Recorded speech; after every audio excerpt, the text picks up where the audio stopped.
Murtad artinya meninggalkan iman kepada Yesus Kristus. Apakah kalau kekristenan tidak bertumbuh bisa disebut murtad? Bisa, jika pada akhirnya dia tidak melakukan kehendak Bapa. Walaupun dia Kristen, tidak melakukan kehendak Bapa, murtad dia.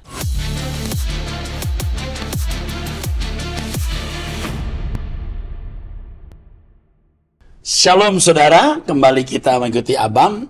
Ini masuk episode 1117. Mari Pak Edi, kita mulai. Baik Pak, seorang pria usia 53 tahun, status menikah, salah satu jemaat GSKI. Salam Pak Erastus dan tim Abam. Sedikit latar belakang saya Pak. Dulu saya selama 12 tahun berjemaat di salah satu gereja karismatik. Saya melayani sebagai drummer, lalu saya pindah ke salah satu gereja karismatik juga. 18 tahun saya di sana. Saya juga pernah ke Rehoboth Duta Merlin dan juga ke Rehoboth Moi beberapa kali untuk mengikuti pendalaman Alkitab dari Pak Erastus. Saat awal pandemi, saya dan istri banyak mencari ibadah-ibadah online. Waktu itu Bapak sering menyanyikan lagu Pulang. Dan lagu itu terus terngiang-ngiang di hati saya, Pak. Tahun 2022, kami pamit dari gereja saya. Gembala di gereja tersebut melepas kami dengan damai sejahtera, serta menyampaikan salam hormat untuk Pak Eras dan berpesan pada kami untuk terus maju serta mendukung pelayan di tempat yang baru. Tidak terasa sudah 4 tahun kami mengikuti Rehoboth Mall Arta Gading.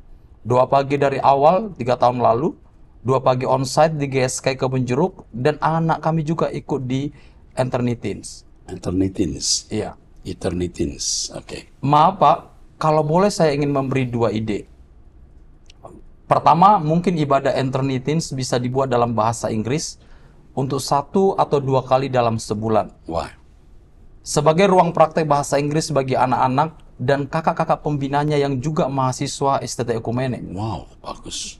Saya rasa ini akan menyenangkan bagi anak-anak remaja dan membantu mereka tidak malu-malu untuk bicara bahasa Inggris. Yes. Kedua, mungkin bisa diadakan pelatihan musik bagi anak-anak Eternity Teens sebagai kaderisasi pemusik. Saya melihat banyak piano di ruang ibadah. Selagi usia mereka masih remaja, mereka dapat dicetak menjadi pemusik-pemusik yang diurapi Tuhan dan tidak ditarik oleh dunia yang makin tidak jelas saat ini. Demikian Pak, perkenalan dan ide dari saya. Terima kasih. Tuhan Yesus memberkati Bapak dan tim. Salam langit baru, bumi baru. Kebetulan ini ada pengurus atau orang-orang yang terlibat di Eternity Teens. Itu kemarin retreat anak saya ya, yang pimpin itu ya. Ini 2 usul yang semua saya terima. Yes. Ya. Di sini ada yang hadir di sini yang sering menerjemahkan saya dalam berkhotbah. Nah, ini bisa tolong disampaikan usul ini untuk dilaksanakan. Harus dilaksanakan. Misalnya minggu ketiga setiap bulan atau 2 bulan sekali, betul nggak? Ya. Bahasa Inggris. Sangat bisa. Nah, ini usul yang bagus. Lalu yang kedua, kita kan punya beberapa pemusik yang bisa memberikan semacam les untuk para remaja-remaja kita yang mau kursus musik. Oke? Senang sekali. Senang sekali. Perlu diketahui juga kami sedang membuat proyek film, betul ya? Dulu kita punya proyek sanggar acting. Nah, ini remaja pemuda bisa dilibatkan. Bukan hanya mahasiswa STT Ekumene, tetapi juga Eternity Teens selalu apa satu lagi? RCC. Oke, bagus sekali. Terima kasih Pak untuk idenya. Cuma nama Bapak NN di sini, tidak disebut nama. Dengan senang hati, one day kalau ketemu, salam saya ya, salami saya, lalu katakan saya yang usulkan agar ada kebaktian bahasa Inggris dan di Eternity Teens. Sampaikan itu, saya akan ingat. Oke, Tuhan berkati. Teruskan. Seorang pria usia 44 tahun, status menikah, tinggal di Jawa Barat, salah satu jemaat GSKI. Shalom. Pertama saya mengucapkan terima kasih kepada Pak Erastus dan tim yang sudah mendoakan mama saya di Citycon sebelum operasi mata. Pak Timotius dan Pak Jones yang Pak mendoakan. Timotius dan Pak Jones yang datang. Ya, Kondisi mama saya sudah lebih baik sekarang. Walaupun harus operasi 2 kali, karena operasi pertama ada kekurangan. Saya percaya Allah turut bekerja dalam segala hal, termasuk dalam operasi mama saya. Kedua, saya berterima kasih atas kiriman buku surga yang berjudul Surga yang sudah dikirimkan ke saya. Saya sangat terberkati dengan buku tersebut. Ketiga, saya mau bertanya tentang murtad terkait khotbah Bapak pada 16 Juni 2024 yang terdapat di kitab Ibrani pasal 5 ayat 11 sampai dengan 14, peringatan supaya jangan murtad. Apa yang dimaksud dengan murtad? Jadi, kalau kekristenan kita tidak bertumbuh, apakah itu bisa disebut murtad? murtad artinya meninggalkan iman kepada Yesus Kristus. Apakah kalau kekristenan tidak bertumbuh bisa disebut murtad?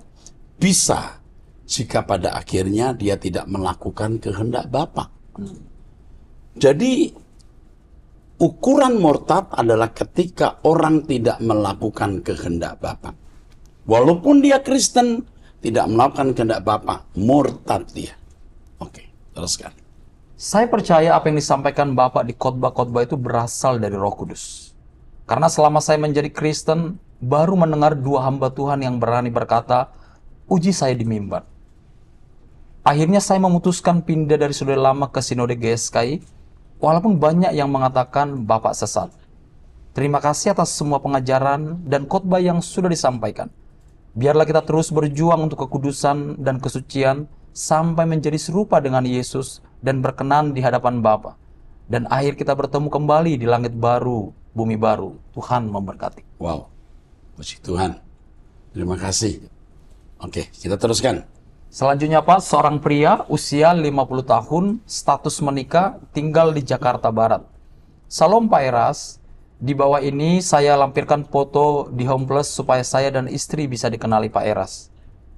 Saya buat pertanyaan ini karena ada suara batin kecil di sisi kiri tubuh saya yang dukung untuk bertanya di Abam.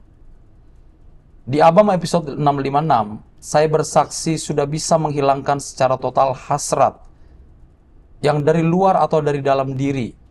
Maksudnya rangsangan seks, Pak. Ya. Istri sudah menerima dan tidak pernah berhubungan badan selama 6 tahun terakhir.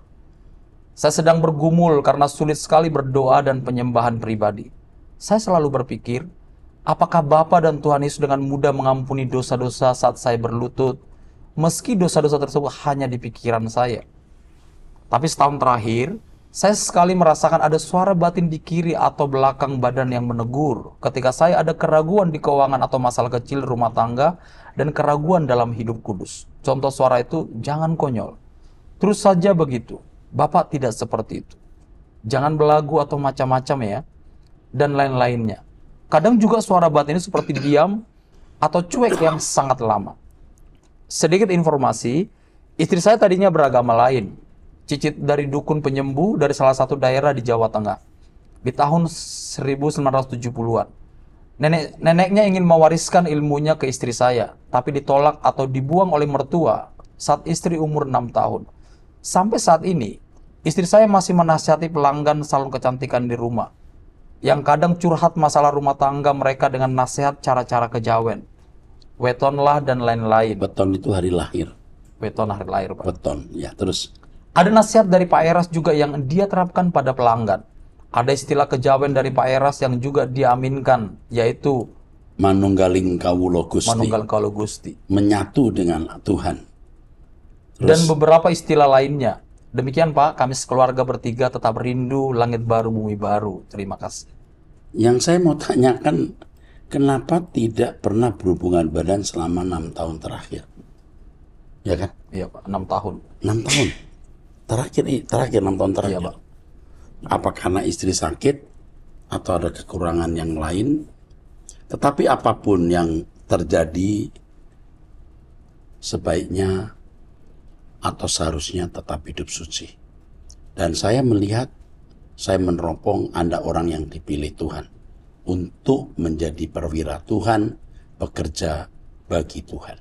Setia tetap setia. Ya, Anda punya istri yang baik yang bisa mendampingi. Oke, Tuhan berkati. Seorang wanita usia 66 tahun, status janda ceramati, tinggal di Banten. Shalom Pak Erastus, Bapak rohani saya, yang membuat saya mengenal firman yang benar. Terima kasih Pak Eras, karena saya benar-benar diberkati dalam sisa hidup saya ini untuk menuju langit baru, bumi baru. Sejak sebelum pandemi, saya mengikuti ajaran Bapak Eras dan semua pendeta-pendeta GSKI. Maaf terlalu panjang, saya mau bertanya. Ada salah satu pelayan Tuhan dalam bagian musik yang berusia 30 tahun yang mempunyai pacar. Mereka sampai tinggal serumah dan bahkan menyicil rumah. Dan ketika dia diajak untuk diberkati di gereja, dia tidak mau. Keluarga perempuan ini semua kakak, adik sepupu dan mamanya juga ditinggal suaminya begitu saja. Maaf, sepertinya perempuan ini juga tidak benar. Sekarang, laki-laki ini masih pelayanan 1 bulan 1 kali. Tapi orang tuanya seperti membiarkan. Sejak laki-laki itu pacaran dengan perempuan tersebut, dia jadi menjauh ibadah dan seperti terlena. Orang tuanya takut diporotin, karena ketika perempuan itu suruh nyicil mobil, dia nurut juga. Bagaimana menurut Pak Erastus? Terima kasih banyak atas berkat-berkat dari Pak Eras buat saya setiap hari. God bless you. Tapi pasti ini bukan orang Rehoboth ya.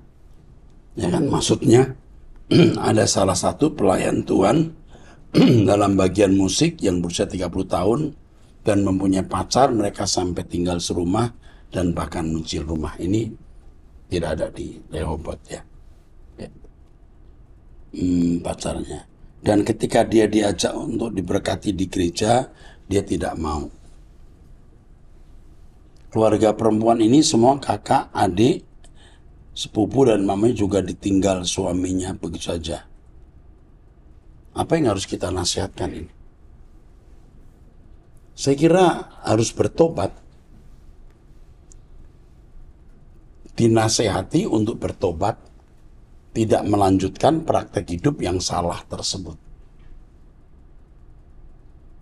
Arahkan kepada hamba Tuhan yang bisa menasehati dia. Kalau Anda tidak berkapasitas, arahkan untuk hamba Tuhan menasehati dia. Tetapi saya beri catatan, kalau orang memang sudah berkeras, susah. Terpaksa hanya didoakan dan menunggu Tuhan pukul dia lalu baru balik. Ya, itu saja ya. Ini misteri kehidupan. Orang kalau memang berkeras tidak mau lurus, Tuhan pun tidak bisa meluruskan kalau memang dia tidak mau lurus. Oke. Teruskan. Selanjutnya Pak, seorang wanita usia 43 tahun, single mom statusnya, salah satu jemaat GSKI. Shalom Pak Eras, Pak Pendeta pendamping dan juga tim yang selalu disertai Tuhan. Bapak Eras yang terkasih, di sini saya mau memberi kesaksian sedikit. Saya punya teman yang mengalami menstruasi yang terus-menerus. Selalu bolak-balik ke dokter dan dikatakan ada penebalan dinding rahim. Sehingga teman saya ini stres dan hampir putus asa. Teman saya ini dari agama lain, tetapi saya sering ajak ibadah di GSKI dan dia suka mendengar khotbah Bapak. Singkat cerita, pada saat Bapak akan mengadakan 2 kesembuhan untuk sakit autoimun di Mall Arta Gading dan menyiapkan minyak urapan untuk didoakan. Menyiapkan minyak urapan untuk didoakan. Saya memberitahu kepada teman saya tersebut bahwa akan diadakan 2 kesembuhan. Lalu siapkan minyak, pasti Tuhan sembuhkan. Yakin dan percaya saja. Awalnya teman saya kurang percaya. Dia bilang ini kesembuhan untuk autoimun, sedangkan penyakitnya berbeda. Lalu saya bilang, coba aja, ayo semangat. Tuhan kalau mau sembuhkan, orang tidak pilih-pilih sakit apa. Yang penting percaya saja, pasti dia sembuh. Singkat cerita, dia mengikuti semua Pak, dan menyiapkan minyak untuk menjadi minyak urapan. Walaupun hanya dari rumah. Puji Tuhan, Allah bekerja melalui Pak Eras. Mulai saat itu menstruasinya berangsur sedikit dan mulai berhenti. Memang mujizat masih ada, dan untuk yang mendengarkan kesaksian ini, semoga menjadi kekuatan dan mempertebal iman. Sekali lagi, terima kasih Pak, untuk perpanjangan tangan Tuhan atas teman saya. Tuhan Yesus memberkati Pak Eras dan tim doa. Untuk semua pendeta GSKI, kiranya bisa mengikut teladan Pak Eras. Thank you very much, Pak. We love you all. Sarang you.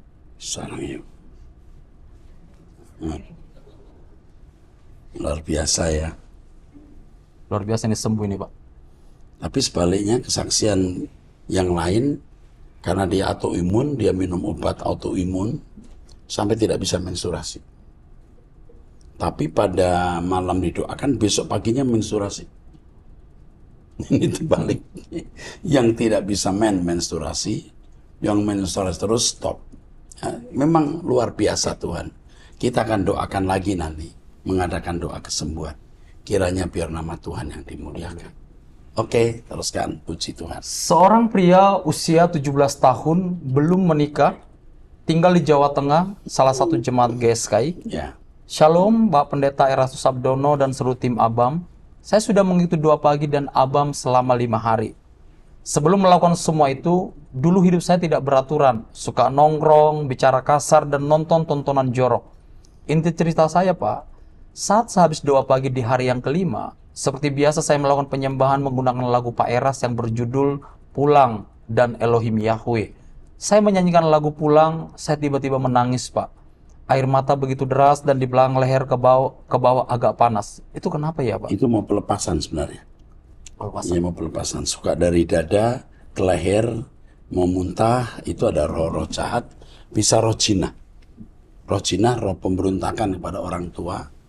Kita pada waktu konferensi mengenai seks itu kan anak-anak muda pelepasan begitu. Oke, teruskan. Sebelum mengikuti doa pagi dan ABAM, saya juga saat tidur siang sering ketindihan seperti bisa melihat sekitar, tapi tidak bisa bergerak. Puji Tuhan setelah mengikuti acara ABAM dan doa pagi tidak ketindihan lagi. Iya. Keinginan saya sekarang hanya ingin hidup kudus, selaras dengan Tuhan Yesus, tidak bercacat bercela dan menjadi pewaris kerajaan sorga, Pak. Terima kasih Pak sudah menjawab. Semua kita bertemu di langit baru, bumi baru dengan kaum-kaum saleh. Wah. Kaum-kaum saleh, pasti lagu saya ada kalimatnya kaum-kaum saleh. Kamu hebat loh, umur 17 tahun. Ini kesaksiannya benar ini. Saya teropong ini benar. Luar biasa kamu nak. Kalau kamu mau jadi pendeta, kamu kirim lagi surat. Nanti Om Eras sponsori kamu kuliah di Sekolah Tinggi Teologi Ekumene. Oke, Tuhan berkati. Seorang wanita usia 53 tahun, status menikah, memiliki 2 anak, tinggal di Jawa Timur, salah satu jemaat karismatik. Shalom Pak Erastus dan tim ABAM. Pak, apakah saya salah jika menghindari orang-orang toksik di gereja dan di kampung? Saya tetap tegur sapa, cuma tidak mau terlalu dekat. Tujuan saya, supaya saya tidak terkontaminasi dengan ketoksikan mereka. Apakah ini yang dinamakan memanjakan perasaan? Saat ini saya sedang berkemas-kemas menuju langit baru, bumi baru. Proses dalam berkemas-kemas ini sangat berat dan penuh air mata. Tapi saya nikmati walaupun berat rasanya. Tolong nasihati saya kalau apa yang saya lakukan ini tidak benar di hadapan Tuhan. Saya sudah bertobat 20 tahun yang lalu, tapi suami dan 2 anak saya masih agama lain. Tolong doakan keluarga saya ya Pak. Terima kasih, Tuhan Yesus memberkati Pak Eras. Bertobat 22 tahun yang lalu. 22 tahun. Tuhan mengajar kita untuk bisa memiliki perasaan stabil, menerima orang lain sebagaimana adanya, di tengah-tengah manusia yang menurut kita membawa toksik itu. Sebaiknya kita tidak menghindari, tapi juga tidak bergaul karib. Kita menjaga jarak, tapi tidak menghindari. Sebisa-bisanya kita malah jadi berkat untuk mereka. Dan itu bisa. Kalau kita menghindari, kita malah bisa meninggalkan tanggung jawab. Itu bisa karena kita memanjakan perasaan. Kita tidak mau terganggu oleh keadaan orang-orang yang kalau kita lihat kesal hati kita. Coba belajar kita membuat diri kita stabil, menerima orang lain sebagaimana adanya. Karena kita harus bertumbuh dewasa dan Tuhan memperhadapkan kita dengan orang-orang yang rusak, sulit mengerti orang lain, orang yang egois dan lain-lain. Tapi di situ kita belajar untuk mengerti orang lain dan dewasa. Sebaiknya tidak kita hindari, tapi tidak bergaul karib. Oke, cukup ya? Cukup. Teruskan. Selanjutnya Pak, seorang wanita usia 39 tahun tinggal di Jakarta, salah satu jemaat GSKI. Iya. Salam Bapak Rohaniku dan tim ABAM yang terkasih dalam Tuhan. Saya mau share ketika saya mengikuti doa pagi pada 24 Juni 2024. Saya mengikuti doa pagi dalam mobil melalui earphone. Saat anak-anak yang saya asuh tertidur pula, ketika doa pagi mulai, saya berdoa, Bapak kiranya buka telinga rohani saya untuk mendengar pesan-Mu. Saya sampai di tujuan, yaitu rumah orang tua atasan saya jam 5.20 waktu Indonesia Barat, lalu tetap lanjut doa pagi yang diiringi pujian penyembahan Kak Stefani dan Bapak Rohaniku. Saat lagu pujian dimulai, suara Roh Kudus kembali terdengar begitu kuat. Tetapi setelah mendengar suara itu, saya sampai berhenti menyembah dan saya pun menangis saat perkataan itu diulang. Isi perkataan Roh Kudus kepada saya diulang 3 kali bunyinya. Telah ku sampaikan perkataanku dan peringatanku kepada hambanya dengan sabar. Aku menunggu pertobatan. Kembali pulang anakku kepadaku. Terima kasih Bapak Rohaniku dan tim Abam. Tuhan Yesus memberkati. Oke, jadi dia ini pasti ada dosa atau kesalahan yang harus dibereskan. Ya? Ya. Oke. Tuhan sayang kamu. Tuhan sedang terus mempersiapkan kamu untuk menyempurnakan kamu. Tuhan memberkati. Oke. Selanjutnya Pak, seorang wanita usia 57 tahun, status menikah, memiliki 3 anak, tinggal di Jawa Barat, salah satu jemaat Protestan. Ya. Shalom Bapak Pendeta Erastus dan tim yang saya hormati dan kasihi. Terima kasih kami haturkan. Saya telah mengikuti program Truth.id dan Abam kurang lebih 1 tahun. Dan saya sangat terberkati karena khotbah-khotbah Pak Eras yang benar-benar menembus ke nurani saya. Sejak remaja, saya sudah rajin pelayanan, namun hanya sekedar aktif dalam bergereja. Sejak mendengar khotbah atau pengajaran Bapak, saya merenungi betapa terlambatnya saya untuk hidup kudus, tak bercela serupa Kristus, baik secara batinia, jiwa, dan karakter. Bapak, saya mohon dukungan doa untuk 2 pergumulan berat yang saya alami. Mohon dukungan doa untuk suami, ketika putra kami beserta keluarga besar, agar mengalami pertobatan sejati, haus dan lapar akan kebenaran. Saya sudah 8 tahun ini kurang bisa melihat, karena saya autoimun dan terlambat menangani sehingga kornea, lapisan bola mata, saya keruh. Saya sempat begitu kecewa dengan keadaan ini, dan dalam hati menyalahkan Tuhan serta suami. Tapi, saya juga sudah mohon ampun, mencabut semua kemarahan saya, berjuang untuk tulus dan kuat menjalani hal ini karena khotbah-khotbah Bapak. Oh iya Pak, mohon saya dimasukkan ke guru Abam juga ya Pak. Oke. Terima kasih Bapak dan tim. Kiranya Bapak selalu menambahkan hikmat marifat untuk Bapak dan seluruh hamba-hamba Tuhan beserta keluarga masing-masing. Mohon maaf terlalu banyak. Oke. Mohon dukungan doa. Oke, kita dukung ya, Tuhan tolong kekasih ini. Ini juga diproses Tuhan ini, ya. Mengalami hal-hal yang membuat dia kecewa. Tetapi kemudian dia bisa sadar bahwa kekecewaan itu salah. Terlambat, tapi tidak kehilangan kesempatan sama sekali. Tidak apa-apa. Saya juga kadang-kadang merasa begitu. Saya menjadi hamba Tuhan seperti hari ini juga.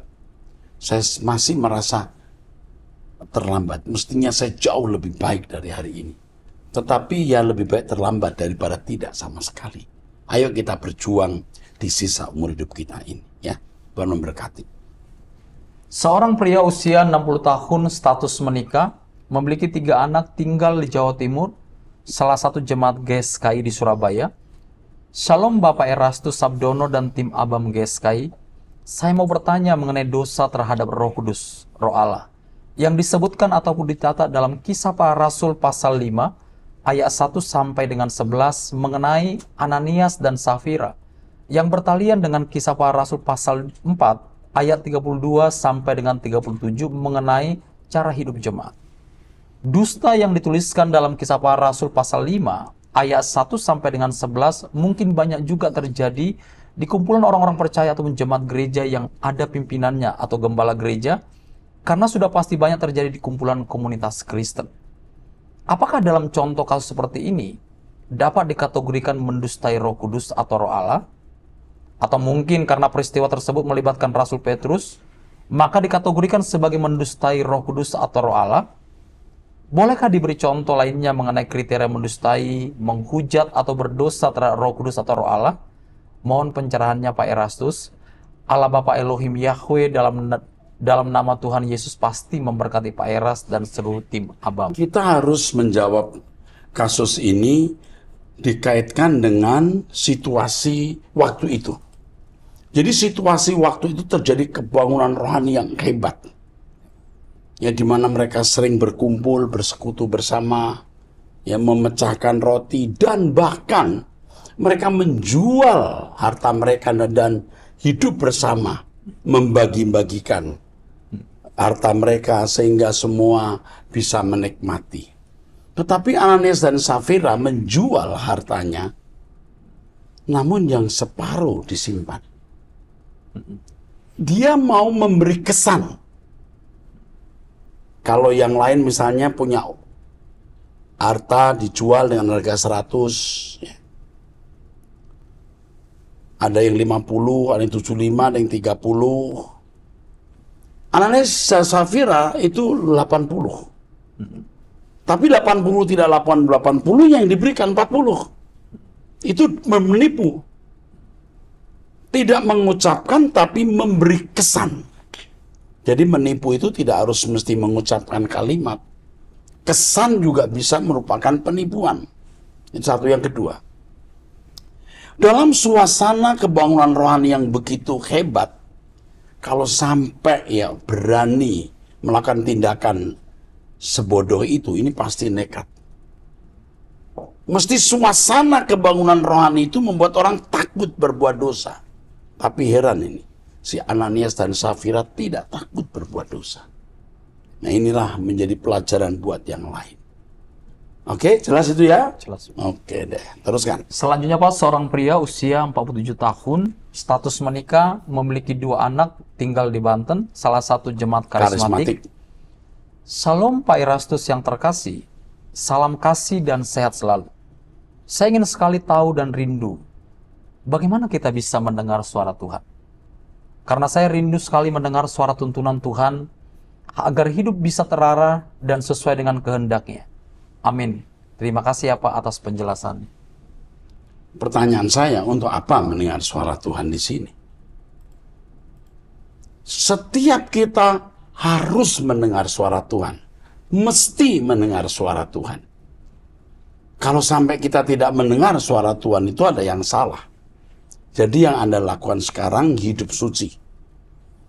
Punya jam doa dengan tekun. Mengisi hidupmu hanya untuk melayani Tuhan. Pasti kau mendengar suara Tuhan. Pasti. Pasti itu. Lakukan apa yang saya nasihatkan. Oke, yang terakhir sekarang. Seorang pria usia 22 tahun, status mahasiswa, tinggal di Jawa Timur, salah satu jemaat GSKI Surabaya. Shalom Pak Eras dan tim Abam. Saya ingin berbagi mengenai permasalahan dalam keluarga saya dan memohon saran dari Bapak. Saya adalah anak ketiga dari 3 bersaudara, di mana 2 saudara saya adalah Koko Tiri dan Cece Tiri dari mama yang berbeda dan ditinggal karena meninggal. Perbedaan usia antara orang tua saya adalah 17 tahun, dan saat ini papa saya berusia 65 tahun. Koko saya yang sudah berumur lebih dari 30 tahun memiliki hubungan yang tidak harmonis dengan mama saya sejak kecil. Seiring berjalannya waktu, hubungan mereka semakin memburuk hingga tidak ada komunikasi sama sekali.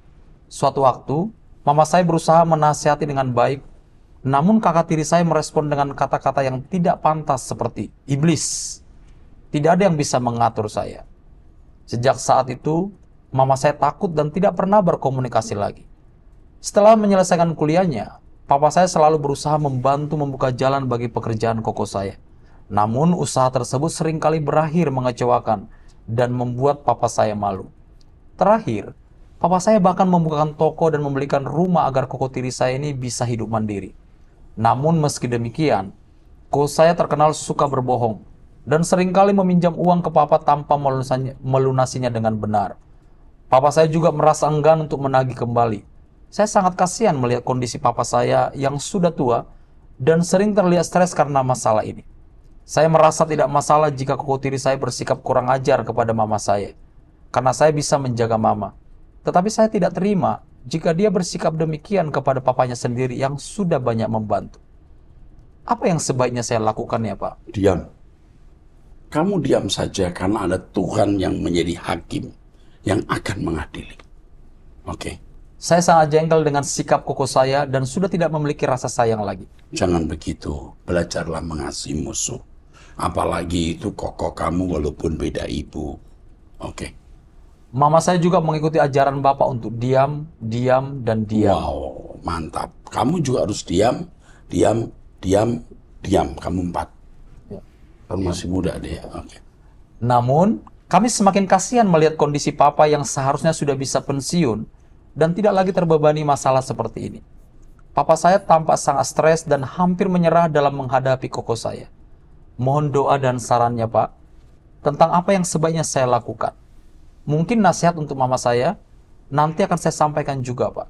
Mohon maaf, Pak, karena cerita saya panjang dan rumit. Untuk kamu dan mama kamu sama, diam. Belas kasihani koko tirimu. Kalau kamu bisa membelas kasihani dia, wah, itu top. Tuhan pasti bertindak. Tuhan pasti jadi hakimnya. Jangan kamu yang membalas, biar Tuhan yang membalas. Kamu lihat saja bagaimana Tuhan akan bertindak. Amin. Oke, cukup saya kira di episode 1117 ini. Kita akan masuk di episode yang akan datang, next 1118. Sampai jumpa, Tuhan berkati.